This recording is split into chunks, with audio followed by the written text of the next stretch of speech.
Bismillah, elhamdülillah, və salatu və salamu alə Rasulillah və bə'd. İnşallah bu dinləyəcəyimiz ömrümüzün hər anı üçün keçərli olan nəsihətdir. Bəzən olur, bir günaha meyl edirsən. Nəfsin coşur, tüğyan edir, səni öz istəklərinə doğru sürmək istəyir.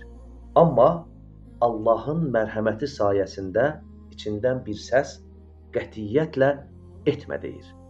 Sonra qulağına bir fısıltı, problem yoxdur, deyərək səni aldatmaq üçün bütün bəhanələrlə səslənir. Bu anlarda yerində dura bilmirsən. Az qalır nəfəsin kəsilsin, ürəyin tez-tez döyünməyə başlayır, daxilində ciddi bir mübarizə başlayır.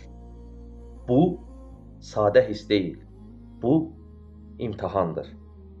Belə anlarda iman edənə yaraşan odur ki, mübarizə aparsın, dişini dişinə sıxsın və bilsin ki, Allah onu imtihan edir, dərəcəsini yüksəltmək istəyir. Bu, qəlbin saflaşması, iradənin möhkəmlənməsidir. İbn Qeyyim Rahiməhullah buyurur ki, nəfsi günah istəyib, lakin bunu Allah üçün tərk edənlər, uca Allahın bu ayədə zikr etdiyi kəslərdəndir.